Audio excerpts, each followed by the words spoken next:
Robschild, no investment advice. Welcome to the show where we view the financial markets using Benjamin Graham's investment philosophy, macro technicals, and a touch of crystal ball gazing. Today is Wednesday, April 9th, 2025. Today's episode begins with our headline, 10-year note yield demands Trump to pause tariffs now. Originally, the tariff pause was a rumor that they claimed wasn't right. So, was it right? Or did they get the idea to pause the tariffs from the rumor? Like, oh yeah, that actually might be a good idea. At the end of the day, I think that the tariffs were paused because of what was going on with the 10-year Treasury note yield. When the tariffs were announced on Thursday and the market crash began, the 10-year note Treasury yield did its normal thing by going down because that's your rush to safety. That's what happens typically when markets are crashing. And then it kept crashing and yields popped up. And did they go back down? No, they popped up again. And then today even further. And I think today's move, just huge follow through with a 10-year Treasury note yield to the upside, is screaming like this is like the end of the world kind of emergency going on. You can't have people running to liquidity out of treasuries. That's like end of the world kind of a thing. There's no way these tariffs could not get paused with what's going on in the 10-year Treasury note yield. And so I think the powers that be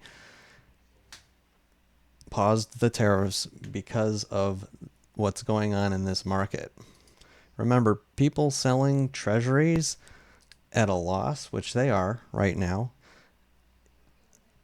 that's not good.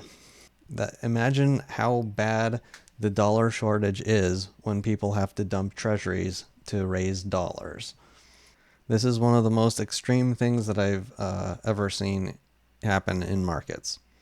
I previously had a Head and Shoulders written, very easy to see even without it written out here, and that's obviously not so relevant anymore. Instead, we're very clearly in a let's start here. Low here, a higher high, a lower low, a higher high. Well, what's next? Even a lower low and an even higher high? This is what whipsaw action looks like. Where will it end? How will it end? The market is in chaos mode still. I mean, remember the COVID crash, you had days where the S&P 500 went up, maybe not 10%, but pretty close to it during some of those days on the way down. I think this is actually just a big bounce. I think the markets are going to sober up a little bit to the reality of the situation, of the tariffs being real, of them having teeth, of the fact that inflation is still a problem. The consumer is weak. Stocks are enormously overvalued. It all adds up to stocks deleveraging, people deleveraging out of the stock market. And I think it's going to lead to what the powers that be want, which is a rush to the safety that they want, which is treasuries, so that yields can go down so then they can spend money again the way they want to. There's a lot of charts to go through today. The community topics, I love hearing what you guys are doing, especially with all of this chaos going on. Super interested in what you guys are doing. Plus, it's a way for you guys to share your ideas with other people that are watching the channel. A move that I made today was actually shorting SMH, the semiconductor industry. So this says the short was taken. I purchased a large position in SOXS with cost basis at $22. My reason is that, well, first of all, it went up 17% today. Can you believe that? 17% in one day.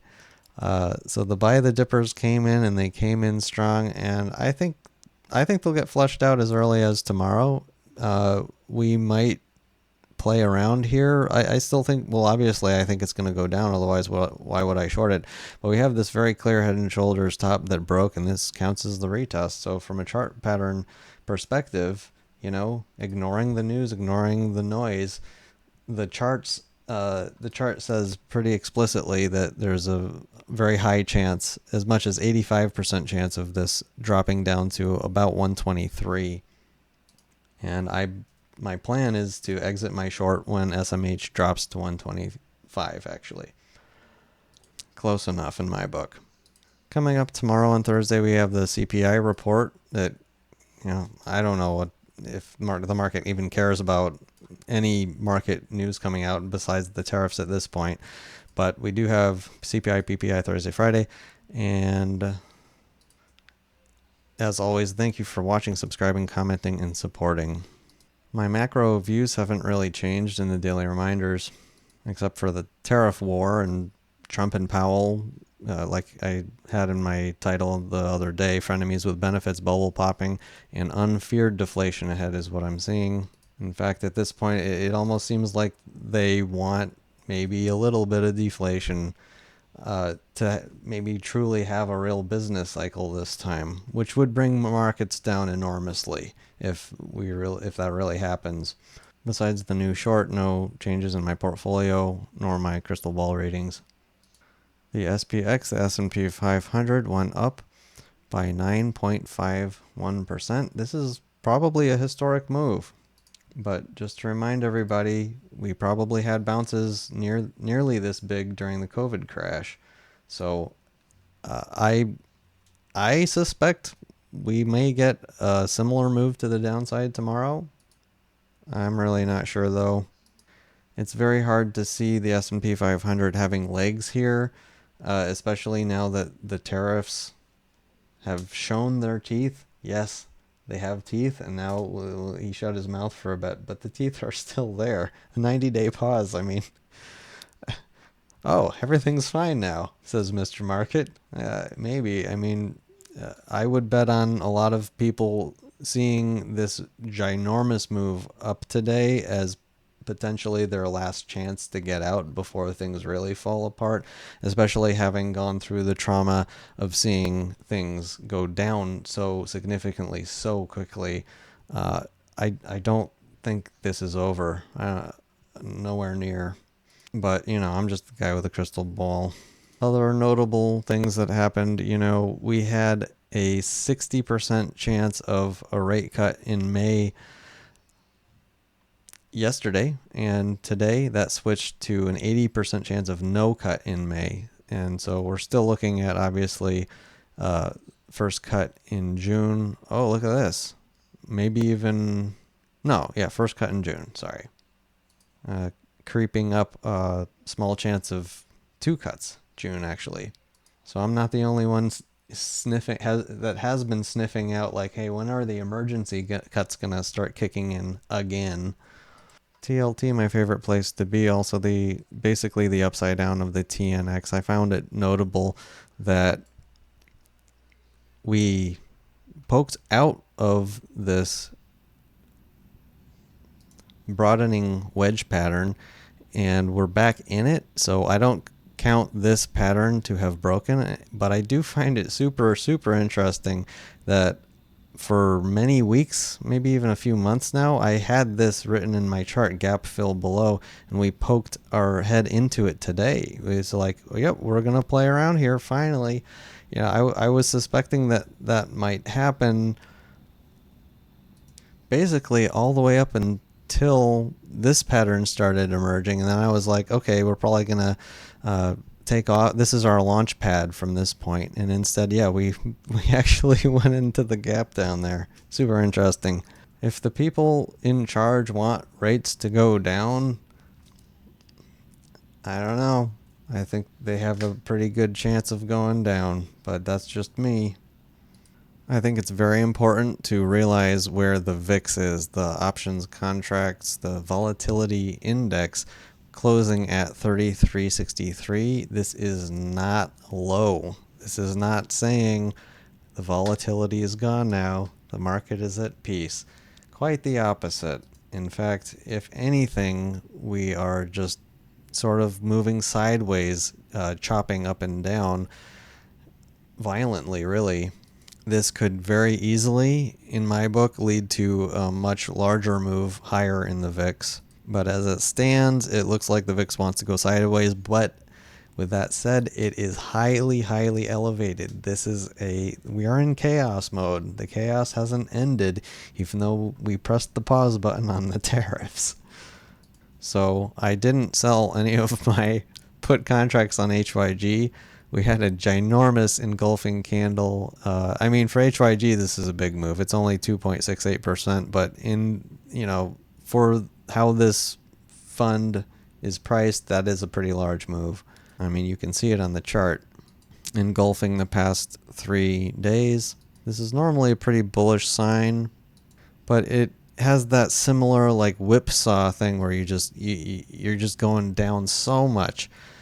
Huge move down and then a huge move up. This can continue where you continue with large movements. It has yet to be determined where things will go from here. And like I said earlier in the show, I think investors they've been shocked. They've been woken. Mr. Market was just prodded with a electric thing that woke him up, and he's paying attention. People are paying attention to their stocks right now, and it's not over. A day like today is really important for me to take a look at, well, what sectors performed the best out of the day, and of course technology led the way.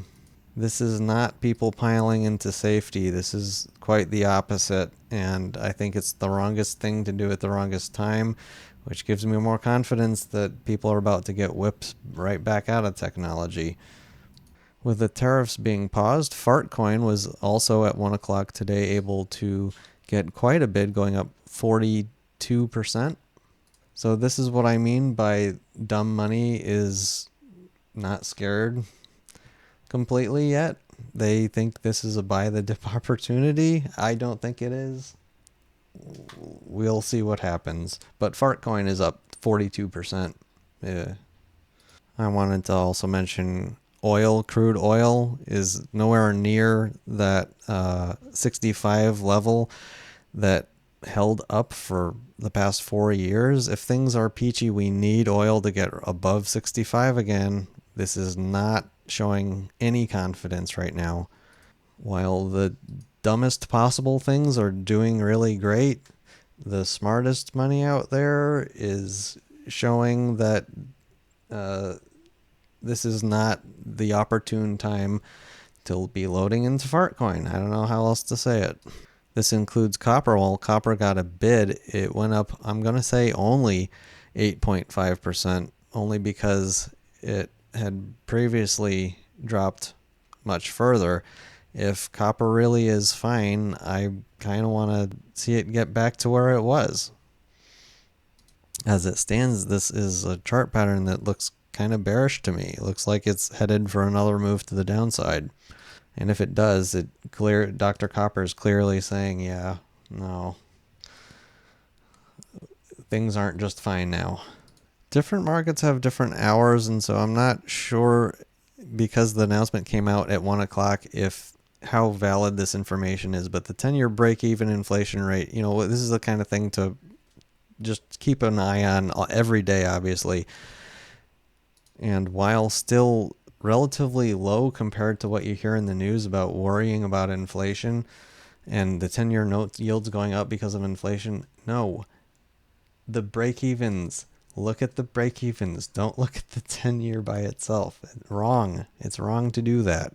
You have to look at this market to see what the market is actually pricing inflation to be. So I was surprised to see this actually tick to the upside. I mean, didn't they say that the tariffs were inflationary? So now they're pausing the tariffs. Maybe there's going to be not as many tariffs, but the break-even inflation rate goes up and says, oh, actually there might be more inflation. So there's a lot of weird things going on in markets. At this point, the 10-year break-even inflation rate is just like being hopeful that it's not collapsing moving forward, the inflation rate. We're sort of in fighting deflation mode more than we are really actually worried about inflation mode. I think that's a significant shift in the market's mentality at this point. So that's all I have for today's show. I hope you enjoyed. Thank you for watching, and see you next time. Robschild.